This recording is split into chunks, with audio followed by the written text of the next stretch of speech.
அம்மா என்னன்னா வாய மூடு. கொஞ்ச நேரத்துக்கு முன்னாடிதான் உன்னால எந்த பிரச்சனையும் வராதுன்னு அவளுக்கு வாக்கு கொடுத்தேன்டா.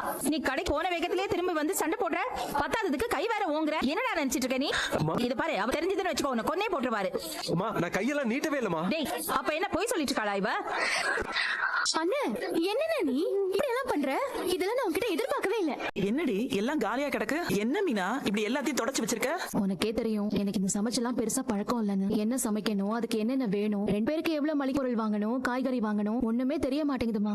திடுதிப்புன்னு இப்படி வந்த உடனே கண்ணை கட்டி காட்டுல விட்ட மாதிரி இருக்கு. எனக்கு ஒரு ஃபோன் பண்ணி கேட்க வேண்டியதானடி? இரு, நான் அப்பாக்கு ஃபோன் பண்ணி சொல்றேன். என்ன சந்தி? எங்க கடைக்கு போயிட்டீங்களா, போயிட்டு இருக்கீங்களா? கடையில தான் இருக்கேன். சரி, நான் ஒரு லிஸ்ட் அனுப்புறேன். பாலோட சேர்த்து அதையும் வாங்கிட்டு வந்துடுறீங்களா? சரி, சீக்கிரம் அனுப்பு. மா, எதுக்கு இப்ப அப்பாவை சிரமப்படுத்திட்டு இருக்க? அதெல்லாம் ஒன்றும் சிரமம் இல்ல. மளிகை சாமான்லாம் என்னென்ன தேவைப்படுதோ எல்லாத்தையும் போட்டு விட்டுறேன். நான் வேண்டாம், சரவணிட்ட கொஞ்சம் பொறுமையா பேசி பாக்குறேன். பேசுங்க.